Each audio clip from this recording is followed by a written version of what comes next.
Rev it up and welcome to Cars Yeah, show number 1730. This is Cars Yeah, where you'll enjoy interviews with inspiring automotive enthusiasts. Mark Green is here to provide you with a fuel injection of automotive inspiration. So get in, sit down, buckle up, and get ready for a wild ride here on Cars Yeah.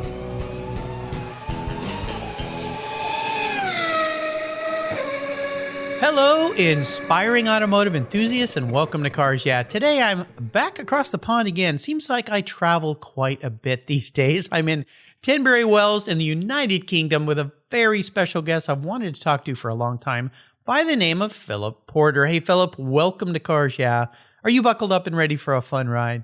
I am indeed, Mark. Thank you. Looking forward to it very much. We are going to have some fun. Now, before I give you a proper introduction, my friend, I would love for you to share with the listeners one little thing that maybe, just maybe, most people may not know about you.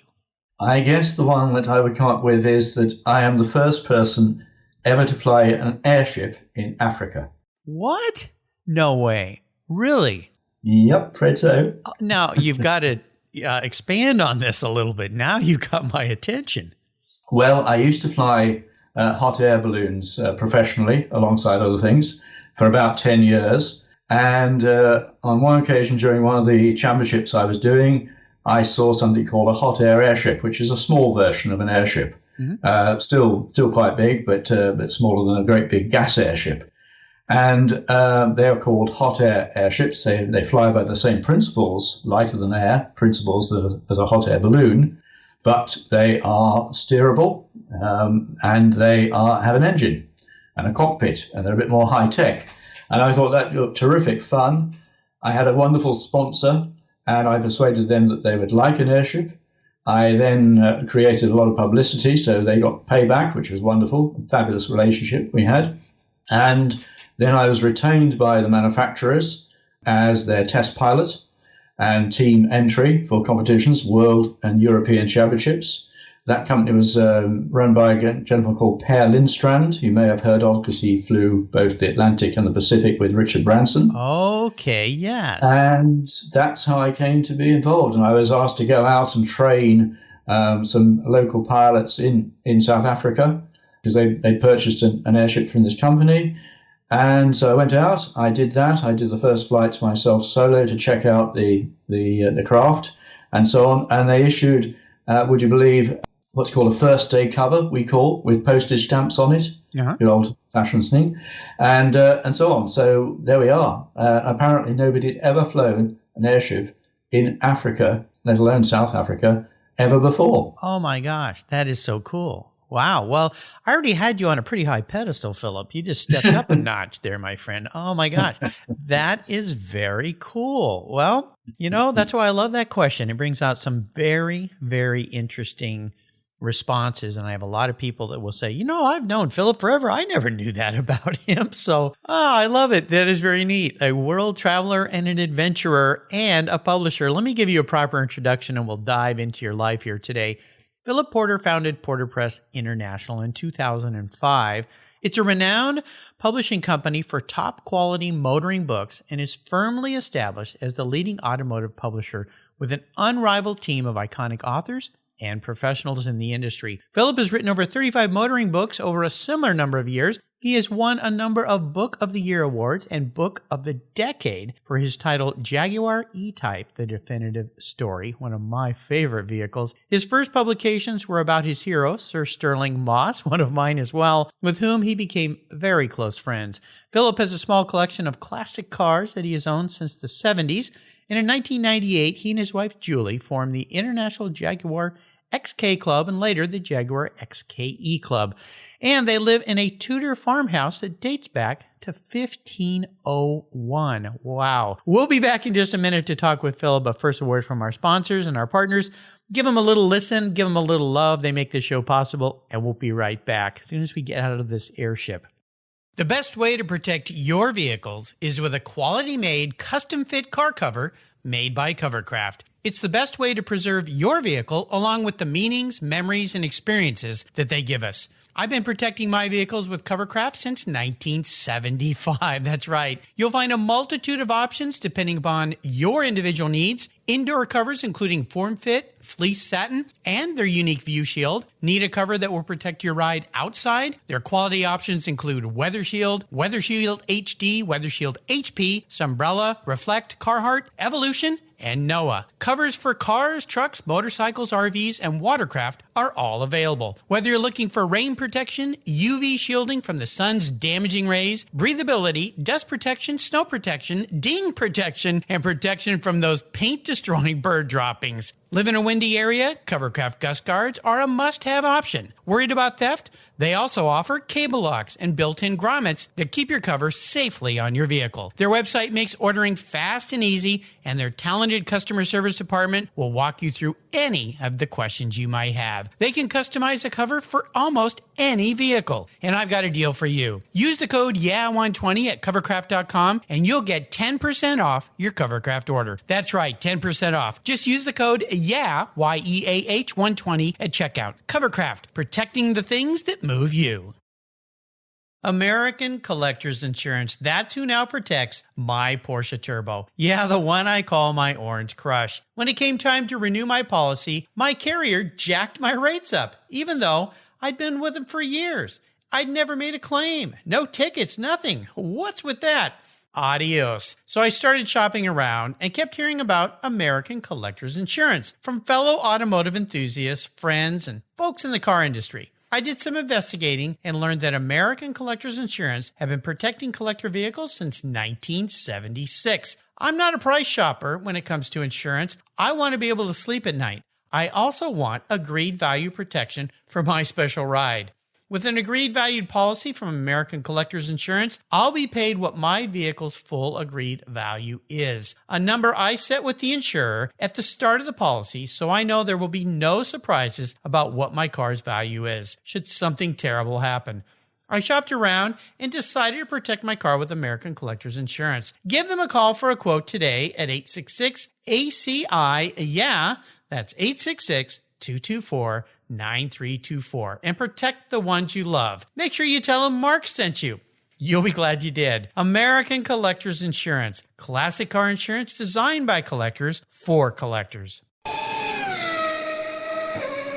All right, Philip, as we continue on this journey, this amazing journey I'm going to call your life, I would love for you to share a mantra or a quote. Now, being a wordsmith, an author, I'm going to expect a lot from you here. So it's a nice way to get the inspirational tires turning or the airship spinning. Do they spin? How do you steer, or how do you power an airship to get it moving in the right direction?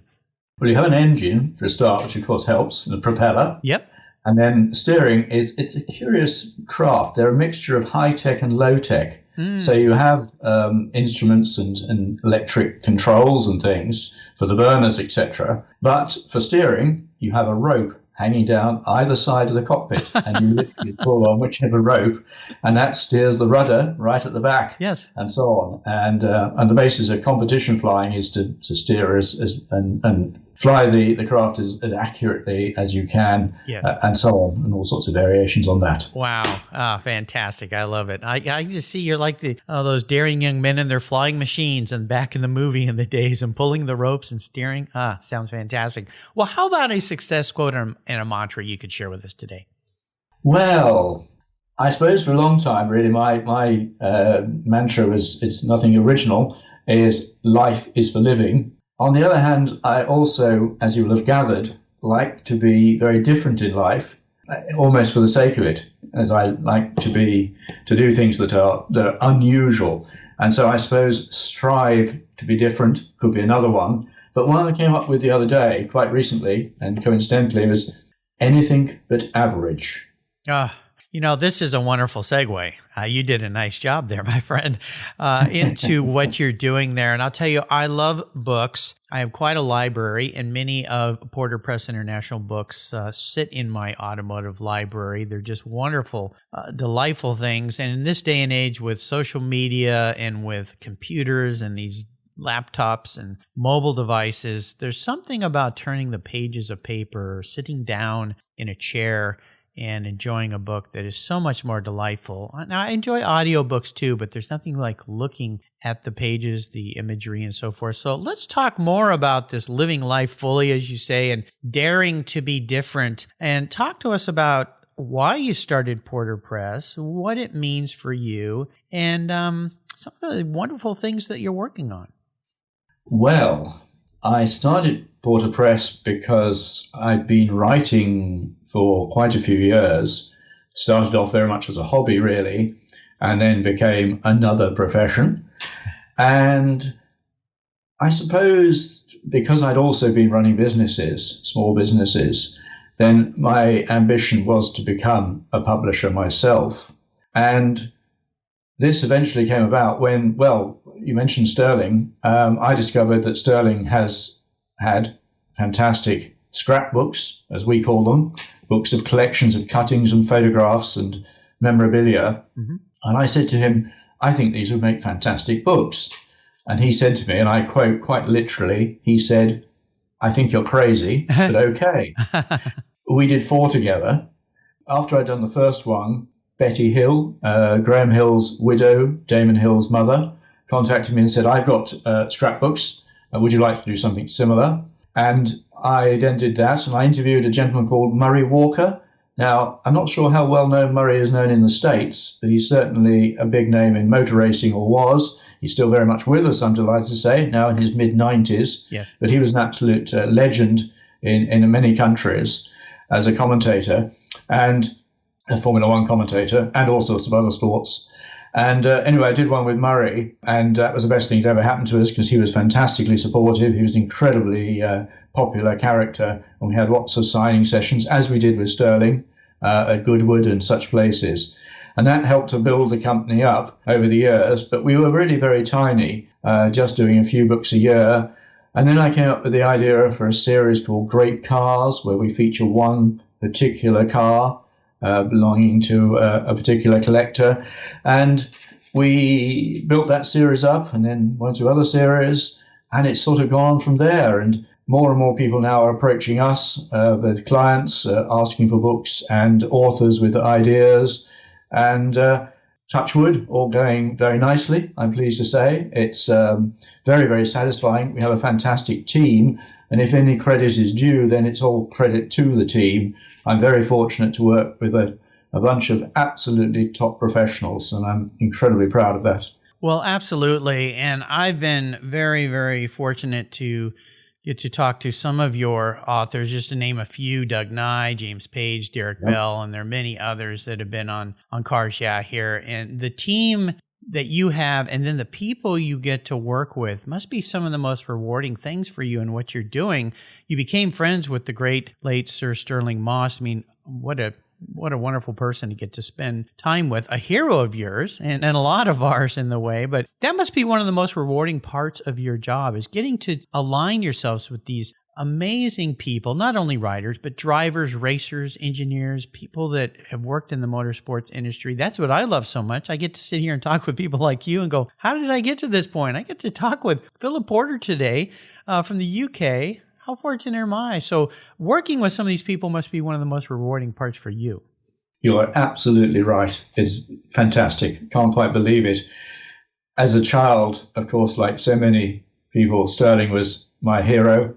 I first saw him race. I was aged 5 in 1956 at Silverstone when he won in a Van Wall, first major victory for Van Wall. And we're doing a Van Wall book at the moment, I'm delighted to say, with Doug Nye, you just mentioned. Yeah. But yes, it's such an honor to get to know so many of these wonderful characters.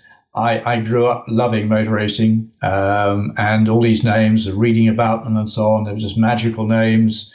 And now to actually be in contact with them, and in many instances being good friends with them, is very special indeed. It's fantastic. It's very rewarding, and one of the great bonuses of what we do. And you mentioned Derek Bell just now. I did a Zoom session with Derek the other day over in Florida. It's great working with him. Again, we've done signing sessions with him, all sorts of people, Ross Brawn, and so on and so on. It just goes on. And it's fantastic.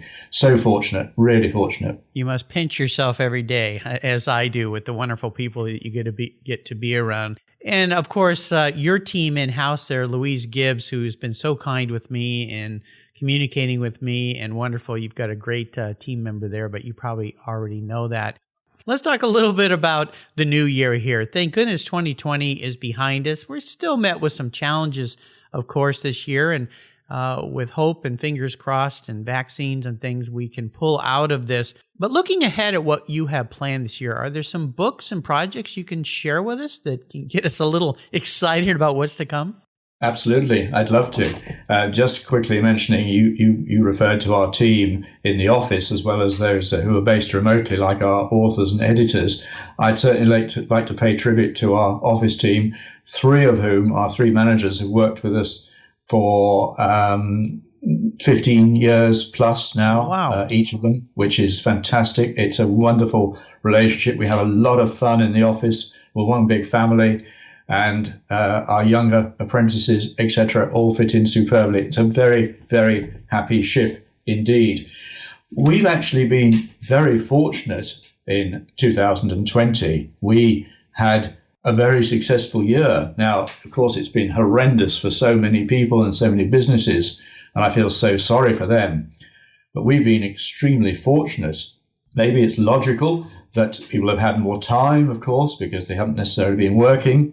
And so they've turned to books and appreciated books again, perhaps, and so on. So it's been tremendous. Also, we've published more books than ever before. And that, of course, has helped considerably. And lots of, for us, extremely exciting books. 2021, I'm really looking forward to it. Again, lots of exciting books. I use that word too much, I'm afraid. You'll hear it again and again. That's okay. It's difficult to come up with a suitable synonym, but exciting everything is, to say the least. I mentioned Van Wall. We're doing a superb book based on a reprint of one written originally by the famous Dennis Jenkinson, Jenks, yes, who I knew and was a wonderful character and so eccentric, you would not believe. BRM, the Owen family, who ran basically BRM, Sir Alfred Owen, who originated BRM. Well, I say originated, that he was one of the key members who then took it on and built it up to be a successful team, winning the world title with Graham Hill in 1962, etc. It's the significant anniversary for BRM, the 70th anniversary. And so we're very honoured indeed that the Owen family have approached us and asked us to do a book based on their archives, which have never been opened up before. And Doug and a gentleman called Ian Wagstaff, who's written a number of books for us, a great guy, are working on that. We have Richard Hesselstein, another of our very special authors, who has written something like 4 books with us, including one with Derek Bell. He's come up with several new ideas for series, and we're kicking off with one called Concept Cars. Firstly, with the 60s. These will be by decade. So Richard's hard at work on that. He's also just finishing the Ferrari bread van book he's been working on for us for a while. We have perhaps our most important set of books ever coming up, all being well, around March, April, which is in our Ultimate series, which are 2-volume sets of very large, very high-quality books. And this is on the Ferrari 250 GTO. Ooh. James Page, you mentioned earlier on, yes, has been working on that for 2 years with Keith Blumel as our consultant. He's a great, great Ferrari expert, of course, yes, respected worldwide. And what else have we got? GT40. We've got 2 GT40 projects I'm very excited about, including one in the Ultimate series, but also a set of original drawings. We are going to be doing a new book, a completely new edition on my E-Type 9600HP, as it's known by its registration, the oldest E-Type in existence, the original development car, launch car, press car, etc. and so on. There are just a number in the pipeline, but I don't want to bore you with too much detail. But it's all very, very exciting, to use that word again. Well, of course, it sounds wonderful, and I'm so happy this has been a good year for you, and it looks like the new year, or last year's been a good year for you, I should say, and that the new year looks so bright. This is absolutely brilliant. I believe you've probably hit the nail on the head there, that with people being home, having more time, there are a few positivities to this, and one is more time to sit down. We're not commuting. We're not sitting in cars, buses, trains, on as many airplanes. So you could take those moments and open a book and read it and enjoy it. So grateful for what you're doing, what's coming. I cannot wait to see all these wonderful publications coming into the new year. Now, I always ask my guests about a challenge that they faced in their career, their life. You're quite an adventurous person, so I'm guessing you challenge yourself quite a bit. So I'd love for you to share one of those times. But more importantly, what was that challenge? What was the lesson learned? And how did you come out or turn it into somewhat of a positive experience? Well, I've given that a bit of thought. I think the one that I would suggest and mention is that basically quite a number of years now ago, a good 25 years ago, I had three sources of totally unrelated sources, I should say, of income. I was flying balloons and airships professionally. I had various property, industrial and commercial property in one of our major cities, Birmingham, and I was writing for one or two publishers at that time. Within the space of a fortnight, my balloon and airship sponsors, contrary to what they'd assured me, cancelled our ongoing relationship, basically. It was all very amicable. It had been going for 10 years. They gave me the balloon, etc. But sadly, they'd hit hard times business-wise, and so they'd had to cut back. My major tenant in one of our industrial units in Birmingham, they went bankrupt. Oh. And on the writing side of things, Haynes had a cash flow crisis and remained a whole bunch of books, including the one I'd just written, a pilot for a new series. It never even came out. Well, it was printed, but never sold in a conventional way, as it were. It was remained and sold off cheap. And so my income there was affected. So three totally unrelated activities, all within a fortnight. I'd just gone out and bought myself not a brand new car, but a replacement car, a Lotus Esprit, and so on, which I probably wouldn't have done if I'd known all that was going to happen. Of course. And that taught me, I guess, to be cautious. Yes. I think I was quite a cautious guy.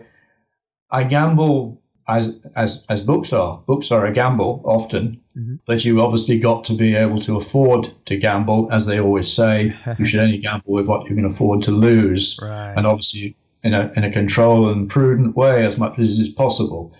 So it taught me to be very wary, very cautious. I've built up reserves rather than go out and spend loads of money and borrow lots and expand very fast and all that sort of thing. I've built very steadily over the years.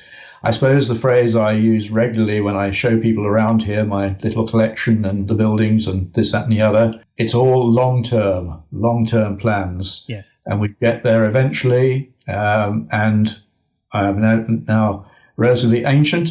And so quite a lot of those plans have finally come to fruition. But when people looked around at the old, I used to say I owned the largest collection of rust, because all the cars I purchased, virtually all of them, were in need of restoration. Yes. But the way I managed to afford them back in the early 70s was to buy unrestored cars, as I say, in need of restoration, and so on. And I'm sure people thought, he will never, ever get those cars restored. He is completely insane. He's mad. It'll never happen. Oh, mad, there's no question. Guilty, no question.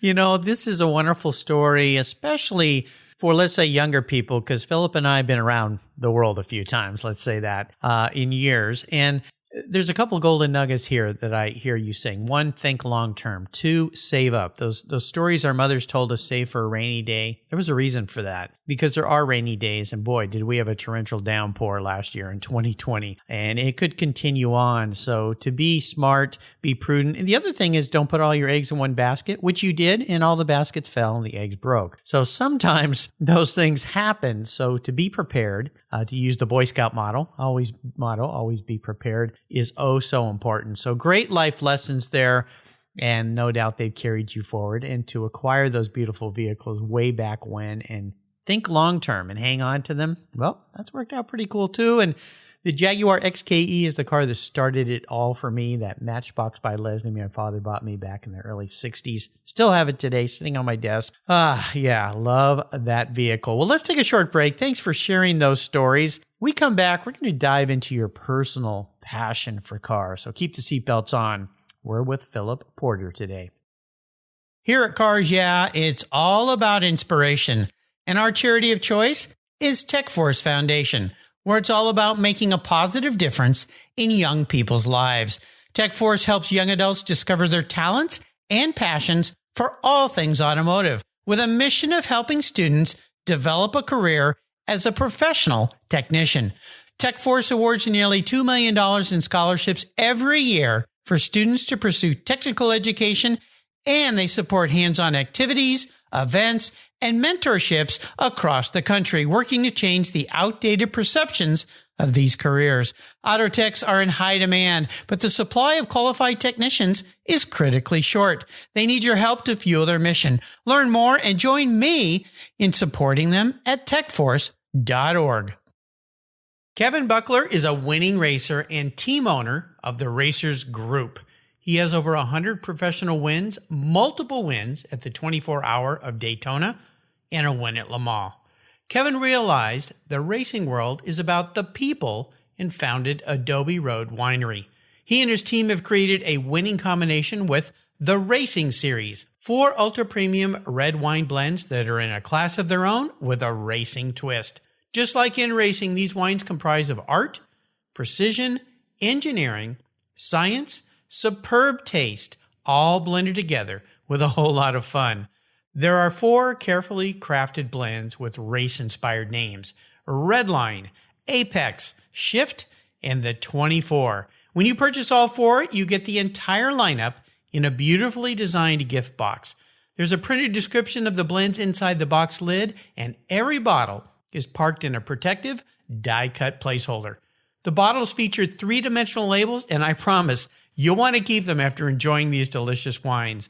The box is so cool, you'll want to keep it too. The Racing Series is a killer gift for the automotive enthusiasts in your life, and I have a deal for you. If you use the code CARSYEAH, all one word, all caps, at checkout, you'll get $10 off any purchase of wine from the Racing Series. Your wine ships promptly and arrives quickly. Use the code CARSYEAH at checkout for $10 off on your purchase today. There's always a seat at the table for excellence with the Racing Series. Go to adoberoadwines.com and use the code CARSYEAH today to get your deal. Cheers.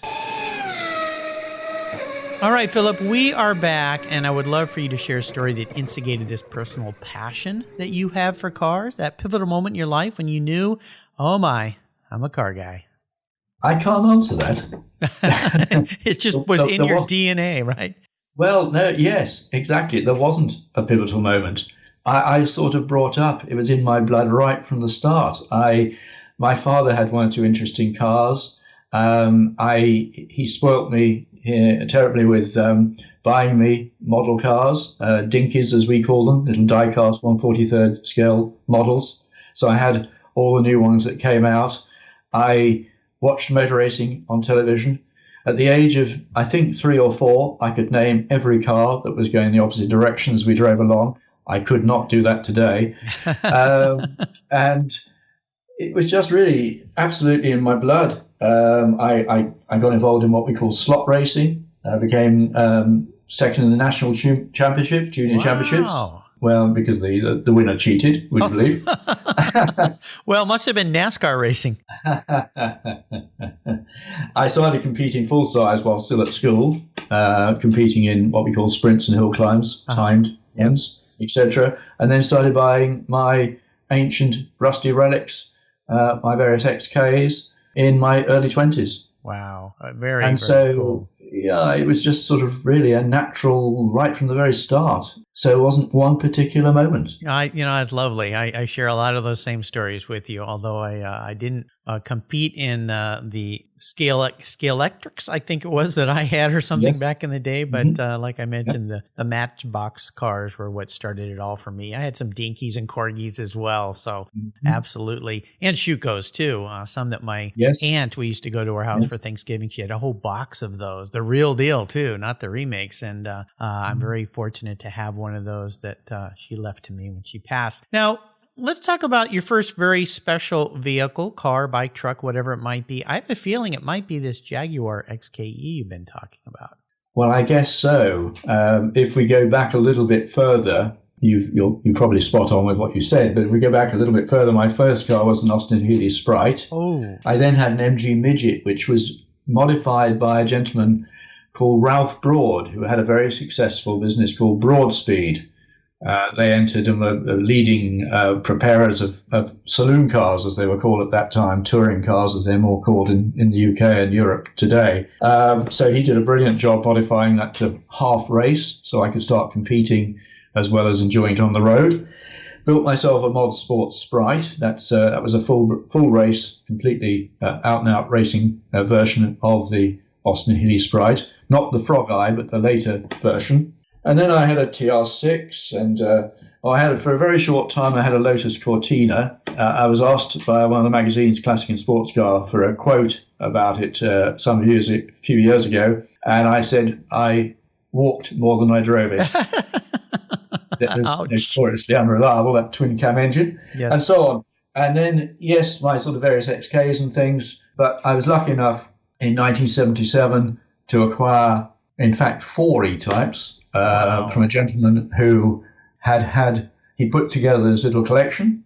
He then had a religious experience and was instructed to go out into the world and do good works, which he did for the next 20 or 30 years. We're back in touch again. This was back, as I say, in 76, 77. Mm-hmm. Of the 4, 1 was on the road and didn't have any particular history, so I sold that one very quickly.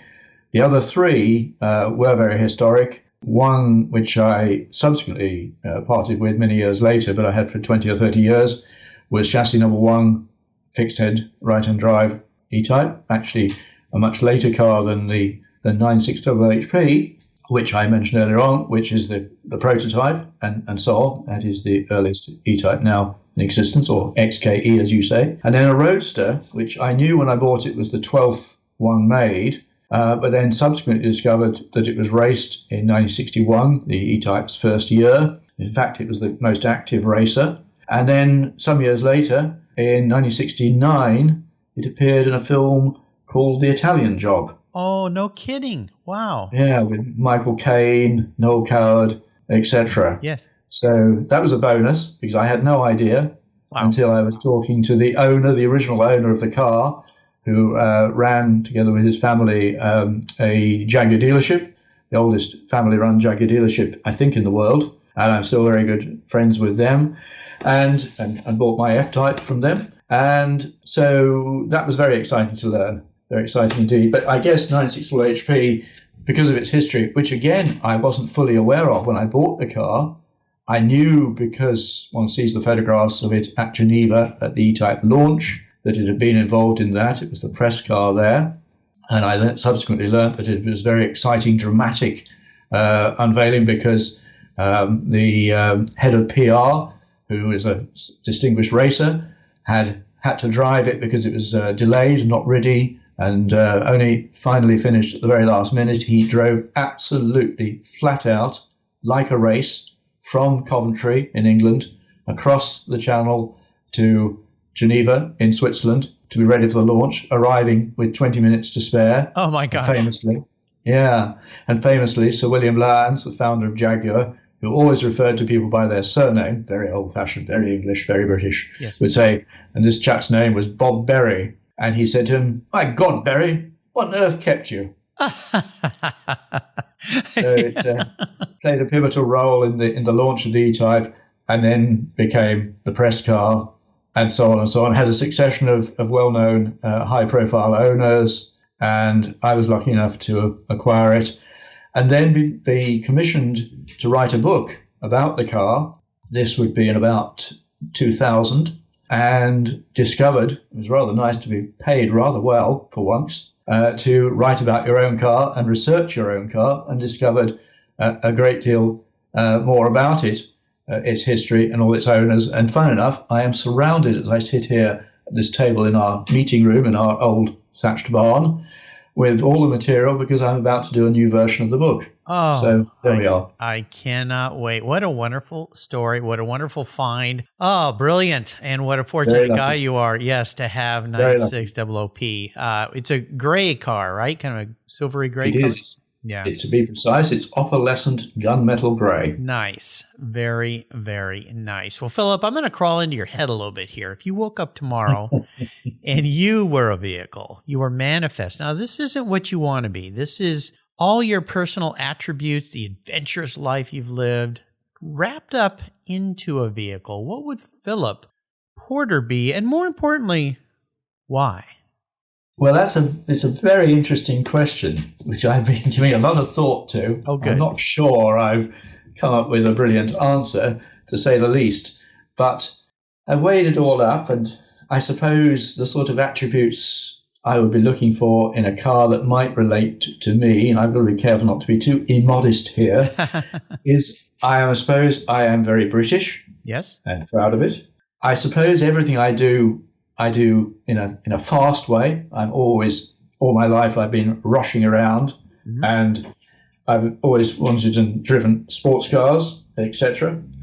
I like to think, and this is where I'm going to be careful, that I certainly appreciate style, shall we say. Okay. And thanks to my very stylish wife, I sometimes perhaps dress in a slightly stylish way, if I may be permitted to say so. Yes. I hope that doesn't sound too conceited. No. I suppose I'm lightweight and I'm sporty. I play quite a lot of sports, including the aforementioned racing and competing with balloons and airships. I have been described as eccentric. Really? Now, I can't imagine why. No, I know. It's extraordinary. Isn't it extraordinary? Yes, absolutely. But there we are. Apparently I think I'm perfectly normal, but there we are. Actually, the last thing I want to be is normal. And I'm competitive. I am very, very competitive. I'm afraid everything I take part in, I take rather seriously, although I hope also always with a sense of humour. So what would fit the bill? Yes. Wow. Tricky. Yes. Very, very tricky. Yep. So I'll tell you what I've come up with. I've never owned one. I'd love to. AC Ace. An AC? Okay. I think that fits the bill very nicely. Yes. Okay. You answered that question brilliantly, by the way. I love the way you set us up for that, because that got my brain and all the listeners going, what on earth is he? What on earth is he? What could he be? I don't know. Let's see. What could that be? And, some of the words and descriptions you used, lightweight, I started to go down to Lotus, obviously British path. But yes, an AC Ace. All right. I like it. Nicely done, Philip. Very, very good. You passed that test very well. Well, we are entering we're entering what I call the last lap. I'm going to fire off some questions, get some quick answers, some quick blips of that AC Ace throttle. So here we go. What's one of your personal habits, maybe just one, I think you have a lot of great ones, that you believe has contributed to your many successes? I guess I'm a workaholic. A little bit. Yeah, I kind of gathered that. Now, if I could arrange for you to have a drink or a meal with anyone in the automotive field, and you've done this with a lot of spectacular people, but here's the kicker. It could be someone living or someone who's passed. Who would it be? Malcolm Sayer or Jean Bugatti. Oh, well, let's put them together. I think that would be interesting. That would be fabulous. Yes, okay. That would be wonderful.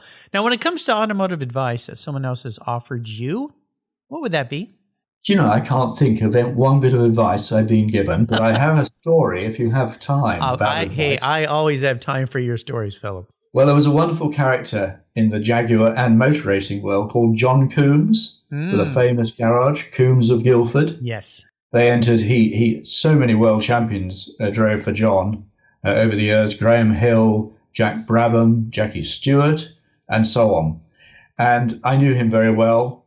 He was a terrific character, and there were many stories about him. But I was told this one some years ago by somebody, and that is early in his career in the family garage, he bought from another dealer a car which turned out to be an absolute dog. And so John phoned up this dealer and said, "This is a terrible car you've sold me. There's this wrong with it, there's that wrong with it, there's this, that, and the other. That doesn't work, this doesn't work," etc. On and on. In the end, the dealer stopped him and said, "Young man, have you finished yet?" And John said, "Yes, I suppose I have." "In that case, young man, I'll give you a piece of advice. Do what I did. Sell it quickly."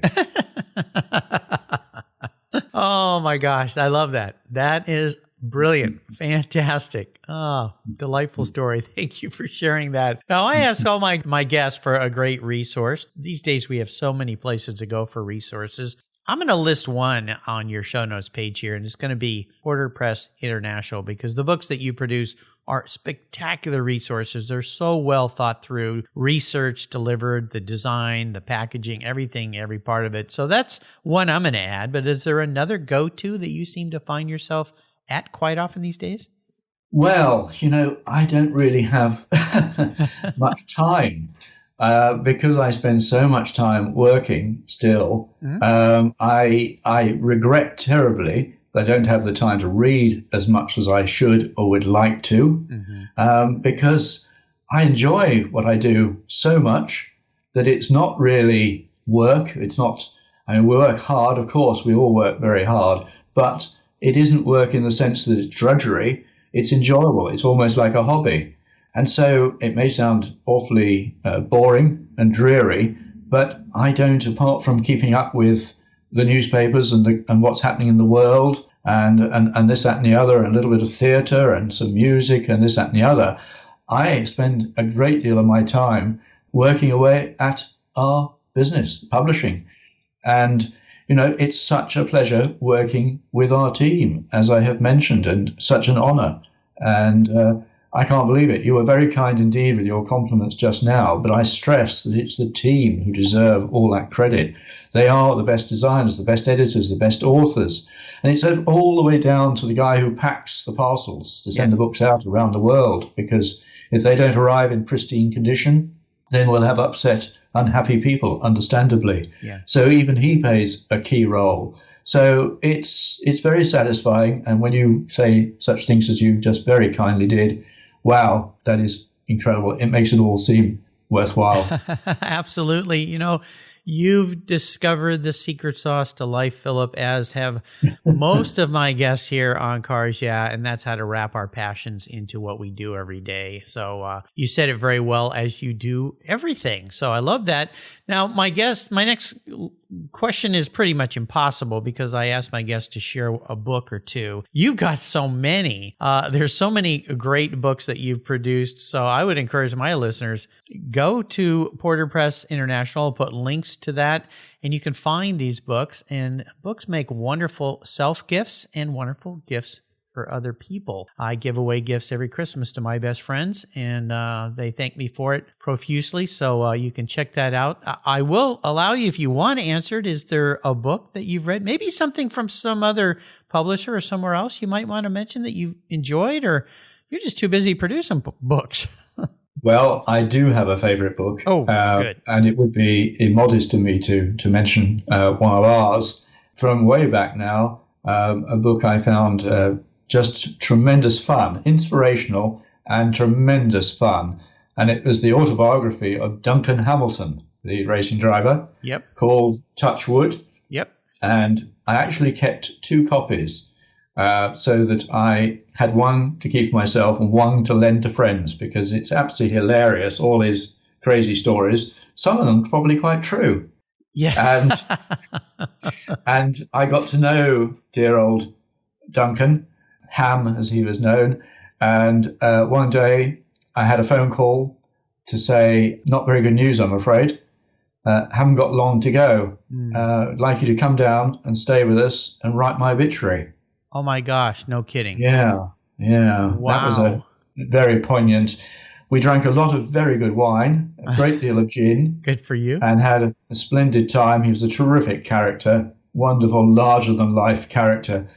That for me is, it's the people often in what I write about in motor racing and car design and everything. It's the people that bring things alive, in my opinion. And I enjoy writing very much about the people I love interviewing, etc. And he was a larger-than-life character. When racing drivers were, they were my heroes. They were, in my opinion, wonderful, wonderful characters. They were true adventurers. Yes. And so I'd recommend that book. It's hilarious and a damn good read. You brought back a wonderful memory for me here, Philip. I was given a copy of that book by Duncan's son, Adrian. A great friend of mine. Yes, I had the distinct pleasure of being picked up at the London airport and driven out to his countryside home to look at some classic cars, and including a Ferrari T4. I was with a past friend of mine who purchased that vehicle and brought it back. And that drive out to the country was one of the most scary drives I've ever been on. Adrian likes to drive fast. Let's just put it that way. But it is a wonderful book. And I love the other little tip you gave us there. If you really love a book, buy a second copy to loan out. I was just speaking to Wayne Craig, a good friend of mine, who loaned the book Faster to a friend, and he hasn't seen it back yet. And he's like, and I gave him a copy of that book. So I said, well, I'll send you another one. So yeah, get 2 books if you really love a book. Keep one for yourself, just in case that buddy of yours doesn't happen to return it. Perfect. Adrian, you mentioned Adrian. Yes. Excuse me interrupting. Yes. A good friend of mine, and we did a book recently on the collection that he's helped to put together. Inspired Rothko collection. Oh, it's a marvelous book, by the way. And I remember at Duncan's memorial service, a distinguished broadcaster over here, a very well-known character, was giving the address about dear old Duncan. And I don't know whether you know the expression, whether it's an international expression, a chip off the old block. Yes. Yep. He referred to Adrian as being not so much a chip off the old block as a block off the old block. That sounds like something, that Adrian would say. Yeah, the Rothko, do I say that, Rothko collection? That's right. Yes, correct. That book, by the way, oh my gosh. Yes, that book is fantastic. Just another one of many books you can get your hands on at Porter Press. All right, we're up to the checkered flag here. Perhaps sorry, excuse me interrupting again. I should explain that, of course, the book is about the collection. It's all Gulf-sponsored cars, so all the blue and orange cars in the wonderful, charismatic Gulf colors. Yes. And it's an amazing collection. It is fantastic. And I'll tell you, I'm sitting here in my studio and I'm looking across the room at a sitting area and my coffee table, and that book is sitting on it right now. So, it's a brilliant, brilliant book. Listeners, you got to get that one too. There's so many to get. All right, we're up to the checkered flag here, Philip. And this last question, well, it can be a bit of a doozy. I'm going to buy you a very special collector car today. But there's a couple rules to the game, but I'm going to make an exception for you on one of my rules. And one of them is you can only have one collector car. Of course, you would never get rid of that very special XK E-Type. So you can keep that. Park it in the back. We won't tell any of my other guests that I gave you a little bit of a deal here. But I want it to be a car that ticks all the boxes, a car you drive and enjoy. And it's not something that you can sell right away. So if you pick a GTO, you're stuck with it, my friend. But that's okay. Be happy to buy you a GTO today. So Philip, what's that dream ride for you, except for the one you already have? Well, again, I give this a lot of thought. And a while ago, 4 years ago, I had prostate cancer and recovered, had the operation, that, and the other. All very fortunate. Yes. And I wanted to do something for the charity. And we have over here called Prostate Cancer UK. And so I came up with the idea of a round Britain coastal drive. So that was literally driving around the coast roads of this country. It's about 3,500, 4,000 miles. And we did it over an 18-day period with people joining us for 1 day or 3 days, or indeed the whole lot. It was originally the first year for Jaguar E-Types only. And the idea was that they would attract lots of publicity which would be for the cause, of course. Yes. Men to get themselves checked and to raise funds, etc., for the charity. Now, the reason I mention all that is that I had to live with the car I took for 18 days. The weather on the whole was pretty good, so the hood was down most of the time. Sorry, soft top, as you would say. Not hood, I beg your pardon. I was going to say, I hope the hood's down. You can't see where you're going. No. Especially the E-Type. Yes. And anyway, so it was a car that I've owned for years, but I found it very easy to live with, indeed, in all sorts of traffic, all sorts of conditions, day in, day out, and so on. Fast driving, traffic, slow traffic, and all sorts. And that was my E-Type Roadster. Now, I didn't know you were going to let me have the fixed head as well, so that might have made my decision a little bit different. But if it was just simply one car, why not the fixed head? Well, I love the fixed head, but I do like to have the hood down. Sorry, did it again. The soft top down, to have the wind in the hair, a proper sports car. So I guess I would say E-Type Roadster. If you were going to kindly let me have the E-Type fixed head as well, then I might have to say an XK120. I love those equally. Yeah. Wow. Wonderful, wonderful vehicles. Yeah. Wind in the hair. I wish I knew what that was like. My hair left me a long time ago, but that's okay. The sun on the head, I guess we should say. Philip, you have taken me on a marvelous ride today. I am so happy to have been able to do this with you. I want to wish you and your team and everybody listening a very happy new year. Let's make this as best a year possible. I hope you take some of Philip's spirit with you and go out and do some things you've never thought of, you've never dreamed of, or things you've dreamed of, but you just haven't done. This is the year to go do it. I want to thank you for sharing your journey. Now, before I let you drive away in that E-Type or the 120 or the fixed head, whatever you choose to drive today, would you offer my listeners one little parting piece of wisdom or guidance? I think the most important thing in life is to persevere. I think perseverance, long term, as we mentioned earlier on, live life to the full, but still have long-term objectives. Never give up, be totally straight at all times with all people, and build a great team if you can, and treat people with the respect and give them the credit they deserve. I think those are the sort of things, the principles I've tried to follow, but above all, I think perseverance, if you stick at it, you can succeed at anything and everything. Now there's a word for 2021. Yes, absolutely. What's the best way for people to learn more about you and your business?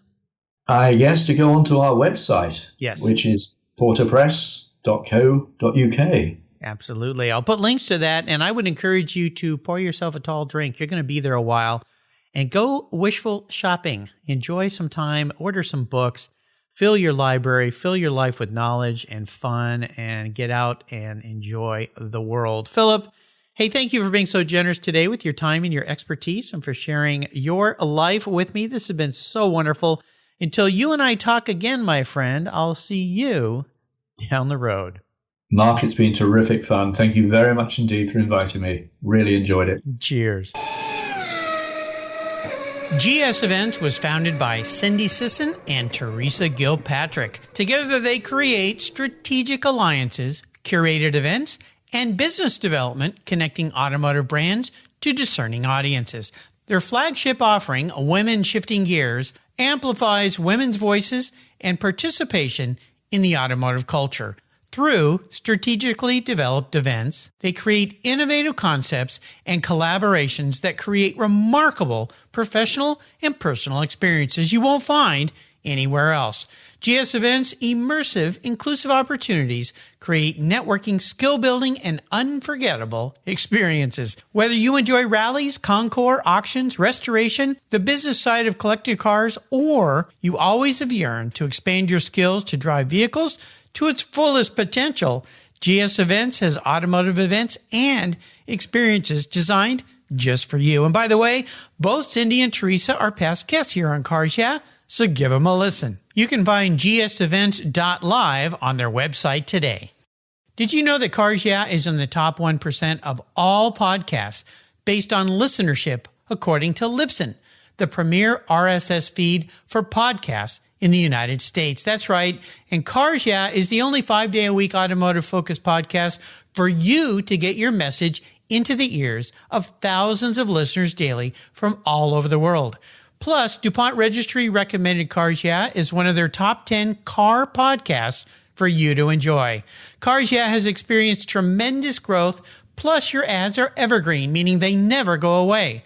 And more listeners find Cars Yeah every day for their daily dose of automotive inspiration. Do you want to expose your brand to a highly targeted list of automotive enthusiasts in a very unique and very personal way? Well, I can help you. Contact me, Mark Green, at mark@carsyeah.com or through the website at carsyeah.com today to learn more. Thank you so much for joining us on today's ride here at Cars Yeah. Drive on over to carsyeah.com to find show notes and inspiring automotive fun. Download your free copy of Filler Up, a fun book filled with gorgeous photographs of fuel filler fun, including quotes from more inspiring automotive enthusiasts. Download your copy today, and we'll see you next time on Cars Yeah.